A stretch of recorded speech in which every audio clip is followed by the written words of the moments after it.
Bannakibiina ki NRM magombolola g'enjawulo emityana bakedde kwetaba mu kulonda kwabwe.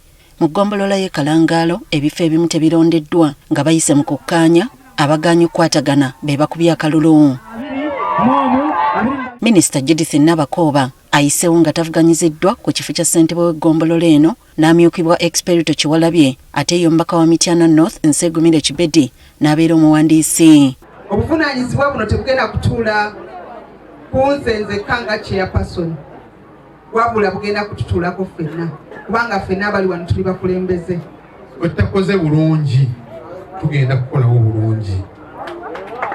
Obukiiko bwonna omuli obw'abavubuka, abakyala, abaliko obulemu, abakadde n'ebifo ebirala byonna birondeddwa. Okulembera ate Jinja ebyokwerinda bibadde binywevu nga bannakibiina ki NRM balonda obukulembeze bwabwe ku magombolola. Eno okulonda kubadde Kakira Town Council era kuwedde mu mirembe ng'abawangudde bawerera okukolera ekibiina n'abantu baabwe. Era nsaba beeyongere n'empisa eyo kisoboleze ne development ya community. Akuliddemu okulonda mu kifo kino Geoffrey Njobe ategeezezza ng'okulonda bwe kutambudde obulungi era bannakibiina balonze abantu baabwe be baagala. Era okulonda tekubadde mu buzibu bwonna, kutambudde bulungi era buli omu avuddewo nga mu musiimu. So tweyanza bakakira okubanga mu leero mbadde cooperative. Ate Mpigi ku kitebe kya NRM mu kitundu kino okulonda kwa Mpigi Town Council kubadde. Wano we tutuukiddeyo ng'abantu abamu basibiddwa wabweru oluvannyuma lw'okutegeezebwa nga batali ku lukalala lw'abalonzi. Basoose kulonda kifo kya ssentebe ng'okuvuganya kubadde wakati wa Diana Mbabazi ne Fahad Mubiru nga Mbabazi ekifo kiwangudde n'obululu 324 ate ye Mubiru n'afuna obululu 4 bwokka. Nkawangulidde waggulu njeze bwezi nebaza abalonzi abannonze nebaza okunjagala. Kyokka okuvuganya okw'amaanyi kubadde ku kifo ky'omumyuka w'eggombolola wakati wabaddeko Haji Musa Kajubi era n'awangulwa bw'afunye obululu 84 ate yamwesimbyeko n'afuna 153. kwenge eggombolola naawe tufuna omuntu omu tujja kuba tukyalina bwogerero. Okulonda kugenze mu maaso mu bifo ebirala nabyo ebirondeddwa wakati mu bbugumu ery'amaanyi. Abamu ku bawanguddwa naddala abavubuka ebifudde mu kulonda babiwakanyizza. Ate mu Kayunga Town Council embiranye ebadde wakati wa Alex Kasiriivu ne Sam Mukasa nga gye biggweredde nga Kasiriivu awangudde n'obululu 9 kwanamu 7. Mukasa oluwanguddwa n'ategeeza nga munne bwe yaguliridde abalonzi Kasiriivu kyawakanyizza. Okubiriza abantu baffe nti ensimbi tezitutwala bulijjo nga tulonda. Omuntu yenna ssente abantu bano bazze lwakwagala kubanga ffenna abavuganyizza tewali alina ssente. Ng'okulonda tekunnabaawo abeesimbyewo basoose kuweebwa mukisa okweyogerako wadde nga basoose kusabibwa bateeseganye ne beerema.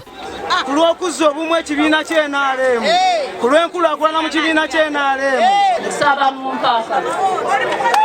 Okusinziira ku Jamada Kivumbi akulira ebyokulonda mu NRM e Kayunga, waliwo abavubuka poliisi beekutte mu ggombolola y'e Nazigo nga basimbye n'amayinja mu nnyiriri. Tekutambudde kubanga waliwo n'omuntu gwe tukwatidde mu layini ya candidate omu ng'alina ejjambiya era tumukwasizza poliisi ali Nazigo sub county.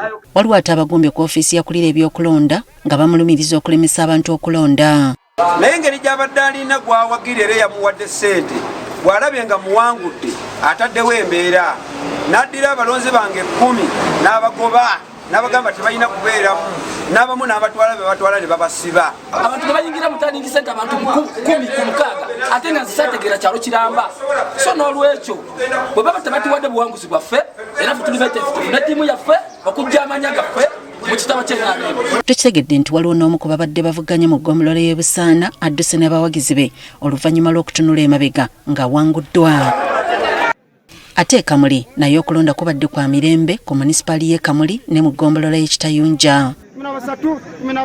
Eno Thomas Kategere yaleese erinnya lya Mafi Bazannya bwe babadde tebali makambugo ku kifo kya ssentebe w'eggombolola y'e Kitayunja ekyewunyisizza abalonzi era bw'atyo n'ayitamu nga tavuganyiziddwa. Kyala sose twerondamu twakoba nti tutwenda line era twasalawo aye nga nze omubaka ekindeese wano okutuukiriza omulimu gwange.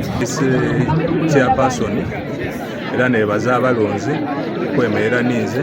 Abamu ku bakulembeze mu kitundu kino okuli Morris Kibalya n'Asumani Kiyinje bazize okulonda kuno. Bombi ndogeere nabo kunkyo n'abakoba nti mwide kubanga luno lutalo ti lutalo olwaleero luno titujja kudecidinga nani ajja okuba member wa parliament wa Bugabula South.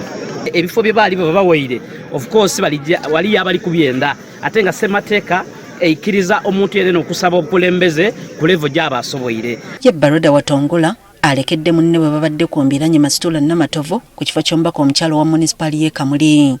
Enda okutwala omukisa guno okubeebaza abakyala ku ntaamu Wesige Bambi Sano Post. Okulonda mu magombolola g'enjawulo e Kamuli kutambudde bulungi.